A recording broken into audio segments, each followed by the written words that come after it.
সাবেক সেনাপ্রধান এম হারুনুর রশিদের মরদেহ উদ্ধার করেছে পুলিশ। দুপুরে চট্টগ্রাম ক্লাবের গেস্ট হাউসের আবাসিক কক্ষ থেকে তার মরদেহ উদ্ধার করা হয়।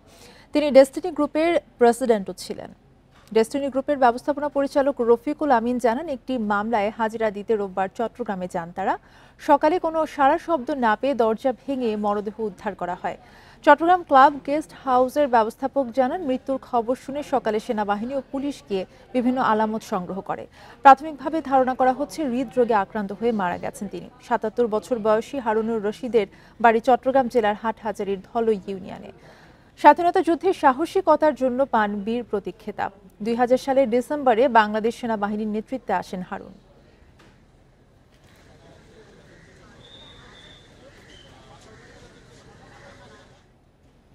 এ বিষয়ে আরো জানাতে চট্টগ্রাম থেকে আমাদের সাথে যুক্ত আছেন সহকর্মী আব্দুল্লাহ রাকিব। রাকিব, সাবেক সেনাপ্রধান এম হারুনুর রশিদের এই আকস্মিক মৃত্যুর সম্পর্কে আর কি তথ্য বিস্তারিত জানা গেছে, জানাবেন?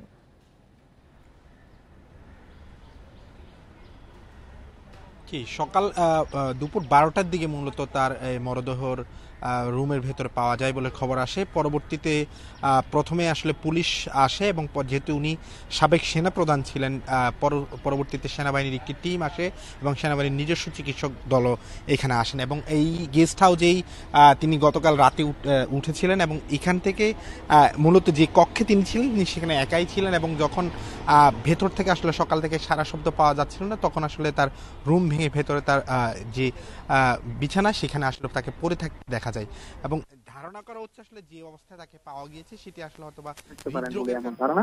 তবে আমরা দেখেছি তার মরদেহ পাওয়ার খবর পুলিশের যে ইউনিট গুলো আছে, বিশেষ করে সিআইডি ক্রাইম সিন ইউনিট সহ সেনাবাহিনী গুরুত্বপূর্ণ ইউনিট আছে, তারা এসেছেন এবং তারা পুরো বিষয়টি আসলে তদন্ত করে দেখছেন। আর কিছু সময় এখান থেকে নিয়ে যাওয়া হয়, হয়তো পরবর্তীতে যে প্রক্রিয়াগুলো আছে সেই প্রক্রিয়া শেষে তার পরিবারের কাছে মরদেহ হস্তান্তর করা হবে। মূলত আমরা আরেকটি তথ্য জানিয়ে রাখি, তিনি চট্টগ্রামেরই সন্তান এবং চট্টগ্রামের হাটহাজারী এলাকায় তার বাড়ি, কিন্তু তিনি ঢাকায় অবস্থান করতেন এবং এখানে গতকালকে আসলে একটি মামলা হাজিরা দিতে এসেছেন।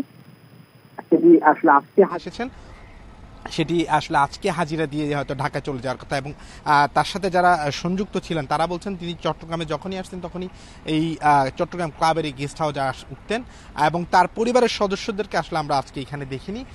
মূলত এখন পর্যন্ত এইখানকার যে প্রক্রিয়াগুলো ছিল সেই প্রক্রিয়া শেষ, তার মরদেহ নিয়ে যাওয়া হয়েছে, হয়তো বা ময়না তদন্ত বা পরবর্তী যে প্রক্রিয়াগুলো আছে সেটির পর আসলে বিস্তারিত জানাবে। তো এখন পর্যন্ত এখানকার যে পরিস্থিতি সেটি বলা যায় যে এখানকার ক্লাব কর্তৃপক্ষ বলছে যে তাকে আসলে পুলিশ এবং সেনাবাহিনীর উপস্থিতিতে তার মরদেহ আসলে উদ্ধার করা হয়।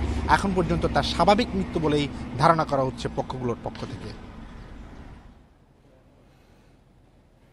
সহকর্মী আব্দুল্লাহ রাকিব জানাচ্ছিলেন চট্টগ্রাম থেকে।